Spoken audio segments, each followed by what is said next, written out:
back to another one. It's been a hot minute, but I'm back. I just haven't had much to do recently.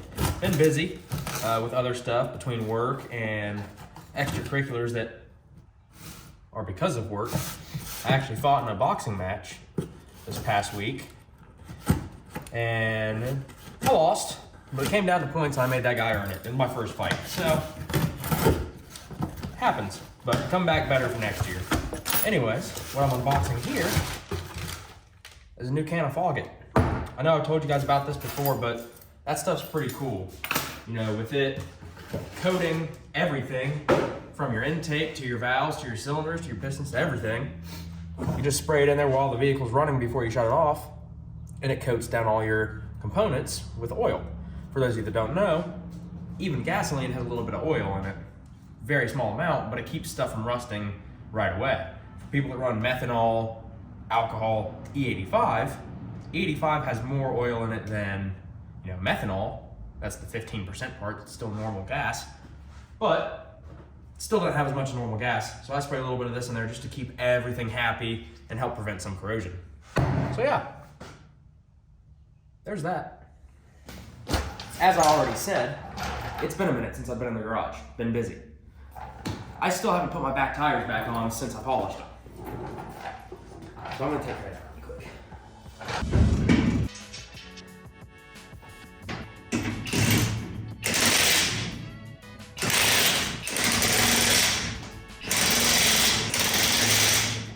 Done. For the amount of time I spent on these wheels, which was not a lot, they cleaned up pretty good. I mean, like I said, they're not perfect, but they're definitely better, considering you can kind of see my phone in there. I'm happy with it. They make the truck look a little bit better, and that's thanks to Jackswax. Like I said, so obviously I didn't spend that much time on these wheels, but I think that's kind of credited to this. With any other polish, I'm gonna spend hours upon hours polishing that wheel just to make it look like that. But I use some of this, a little bit of elbow grease, and actually a Mother's Powerball, which is sitting over there. But I got it done. I am excited because I saw on Facebook yesterday that Bill, you know, the old man, you know, with Jackswax made the old man shine. Sounds like he's making a new metal polish and he's working with Jackswax on it. Or vice versa. They're making a polish and they're working with Bill on it. Something like that. Either way, I'm excited to try it. You have to have their subscription box to get the test product though.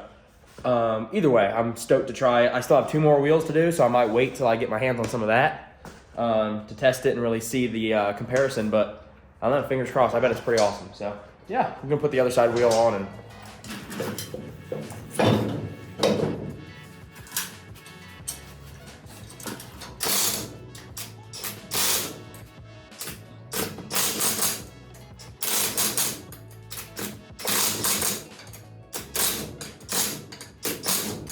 okay, the truck is back on the ground. Well, on the ground. I have it on the dollies just for ease of moving it. And I was gonna run it today because it's been about a week and a half since I ran it last, and I don't want it to sit that long. But the issue is, I'm out at E85. Both my jugs are empty, and my tank is just about empty. And I don't think I have enough fuel to run it for the amount of time to get it up to temperature. So I guess I'm just gonna have to get some crappy E85 and test it. I have my tester over here, which is half empty because I didn't know what else to do with it. But this will tell me like if it's actually E85 or if it's E50, you know. It can be some crap fuel. But to just idle the truck, it's probably not bad. I don't know. It's hard to tell because winter blend stuff is way worse. Like when it comes to actual ethanol content, it can be anywhere to like E50. So, I mean, it can be pretty terrible.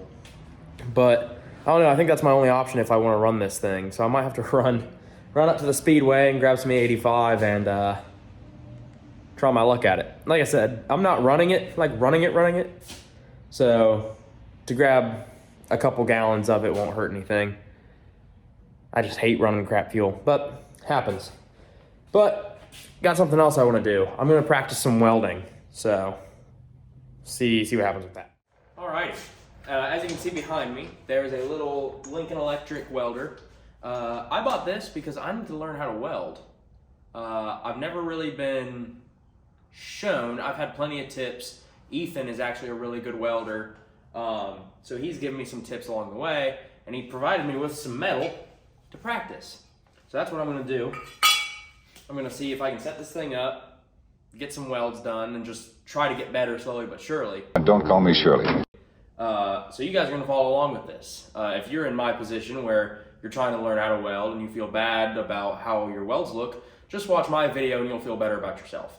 But yeah, I mean, that's what I'm gonna do. It's not like I'm building anything, I'm not fabricating, I'm strictly learning right now. I'm just gonna put some beads on here and see if I can make it look somewhat decent. But yeah, I figure I'd bring you guys along. That way you can make fun of me, get a laugh out of it. And like I said, if you're in the same position as me learning how to weld, we can learn together. So, see what we can do.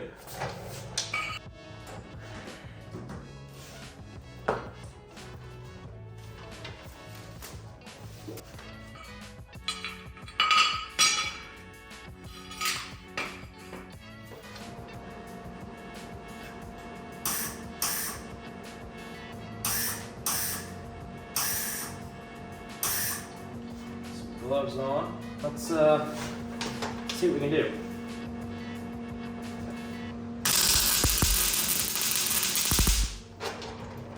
Nope, need some more voltage. That's my guess.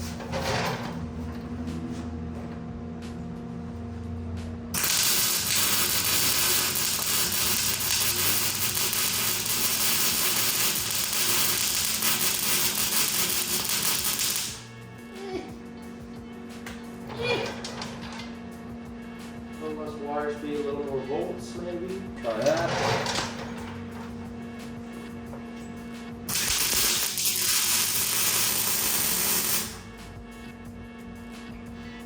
It's stuck. Got it. So I'm sure you guys noticed, I just laid a long, thick bead.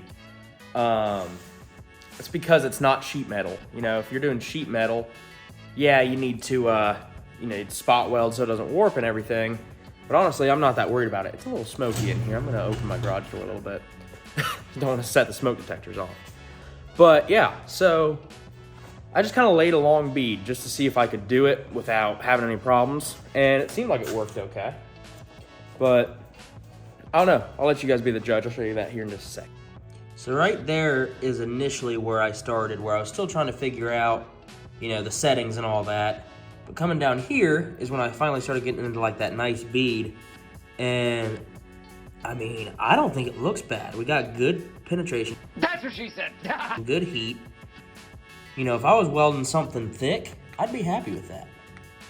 So, I know it's just angle iron, it's just sitting down in the valley, but I don't know, I'm pretty happy with that. I got some sheet metal over there sitting up against the cabinet. I think I'm gonna try some of that and see how bad I do with that with heat and all that stuff. But yeah, for learning, I don't think that's bad at all.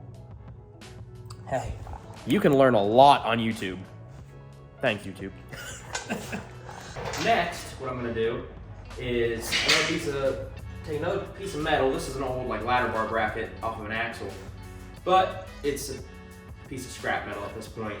So what I'm gonna do is act like I'm making a bracket, put that on there, see how well I can make that hole. Like I said, none of this has any purpose. No purpose whatsoever. I'm just doing it so I can learn. So we're gonna see what happens. But hook up the ground, tack that in, lay some beads, and we'll see how it looks. Yeah, I know it's not an actual welding magnet. It's a little bowl magnet to hold bolts and stuff. But I'm going to use it to hold this up for now, and it's working, so I don't want to hear it. All I'm using is to tack it in. That's all I'm doing.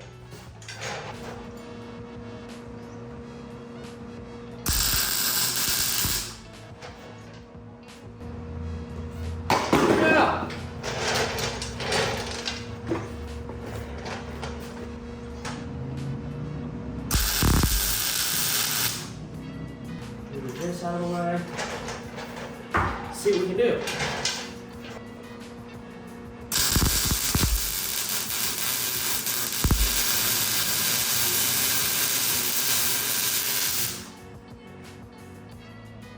Ooh, it's ugly. Ha! There's a sticker on the bottom side that melted. So that's obviously where I began. And like I said, it's not pretty, but it will hold. I mean, that's definitely not going anywhere. I'm gonna work on the other side and see if I can get a little bit prettier over here. But I mean, it looks like it's making really good penetration, all that, so. Yeah, let's keep going. Why not?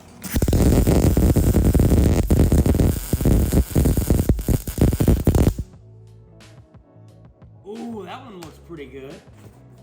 Yeah. Definitely making progress.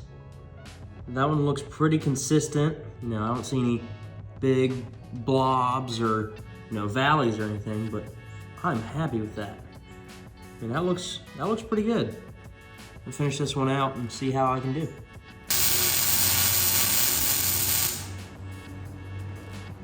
Yeah, I'm getting pretty happy with that. So you can see the couple places where I stopped and then started again. And this one I kind of got a little squirrely on. But these first two, I'm pretty happy with. The consistency and the penetration, all that. I know penetrations, that's one of those, oh, that's what she said. That's what she said. But yeah, I'm really happy with how this is looking. So, yeah, keep on keeping on. So, in case you don't know, what I'm gonna say is right here is that bracket. You know, that bracket was kind of shaped a little funny. That's that, and it's sitting on the flat stock, right? I know my marker's about to take a crap on me, and that would be unfortunate. So we'll say that's the flat stock here. So it's sitting on there, and what I did initially on the first side that looks all ugly is I kind of did like a TIG welding pattern where you kind of zigzag like that. That really wasn't working. It made it look really ugly. So what I did on the second side that actually looked somewhat decent was I kind of came in and just did like little swirly marks. I just kind of did that all across the mating surface, or where the two meet, and it looked better. So that's what I ended up doing, was kind of that curly Q, kind of overlap halfway as you're going through. Ethan taught me that, so thanks, Ethan. But yeah, I guess he's kind of smart sometimes. He, you know, gave me that tip, and it worked. It looks way better than trying to MIG weld with a zigzag. So I did like little curly Qs, little Arby's fries, you know? But yeah, that's what I did. So I know there's probably some fabricators out there that are watching this video, came across it for whatever reason. They're like, oh, no, don't do it that way. You know, that's, you know, shame on you, you know. You shouldn't weld in a swirly line pattern, or, you know, oh, you should do the zigzag or whatever. Dude, I'm still learning. I'm not a fabricator, you know. I would hope that one day, my goal with learning to weld and all that stuff is I would like to be able to, you know, eventually make my own parts. You know, for example, bracketry for hanging accessories on the front of a motor. There's some stuff for a big block Ford that are hard to find or whatever. I'd like to be able to make my own brackets. Just an example. You know, if I want to put a back half on this thing eventually, I want to be able to put a back half on it. If I want to put ladder bars on it, I want to be able to put ladder bars, and that involves welding brackets and all this stuff. So it's just, I'm wanting to learn to weld, for me at this point, for little things. But eventually I'd like to take it further. So with that being said, I know I was dogging the guys that are like, oh, you're doing it wrong. Those are the guys I want to talk to. Leave a comment if you have any more tips. If you do this kind of stuff for a living, let me know. I want to know everything there is to know about it. I eventually want to learn how to TIG weld, because I feel like there's so much more you can do when you learn how to TIG. But yeah, let me know. Just cut me some slack for now, because I'm still learning. But yeah, let me know. All right, that's just gonna about wrap this one up. I haven't posted on here in a while, and I do enjoy editing, so I'm gonna kind of find any excuse I can to get some content out there, because I enjoy it. I think it's fun. So even if it's, you know, me just simply learning how to weld or try to get better at welding, I'll share it with you guys, and that's in the, you know, journey of being transparent and learning with you guys. Like I said in videos past, like, I don't know what I'm doing half the time. I just kind of figure it out, but that's half the fun of hot rodding and working on cars and doing that stuff is you, one, learn valuable skills, and two, have to teach yourself valuable skills sometime. And thankfully, in this generation and in this world, we have YouTube and other resources to help us better ourselves. And I don't know, it's just fun. But like I said, I like sharing this stuff with you guys, even if it's at my own expense, give you guys a laugh. But yeah, we are getting close to racing season. I know that Cincy Street Nights has their, what do they call it? The defrost event. They're doing their defrost. I think it's March 29th in Cincy, and that's pretty tempting. I know I'm going to have a pretty busy week that week, but if I can, I'm going to try to go because I love those Cincy Street Nights events, and I've always done bracket stuff, and it was kind of cool to do something a little different. Granted, I know it was index, so it's still bracket in a way, but it kind of gives you that, street feel. I really enjoyed it. So yeah, we're going to try to hit up some good events this year, and I'll share those with you, and we'll see how that goes. I also want to add that I'm slowly figuring out camera settings and lighting settings and all this stuff on my phone, because that's all I use is my iPhone for now. So change some settings. Hopefully this looks a little bit better on YouTube and it's not overexposed or it's not too dark, not too light. So I don't know. Let me know what you guys think. Once again, I appreciate you guys watching. Be sure to like, share, subscribe. Anyways, you guys have a good one. Be safe. See ya.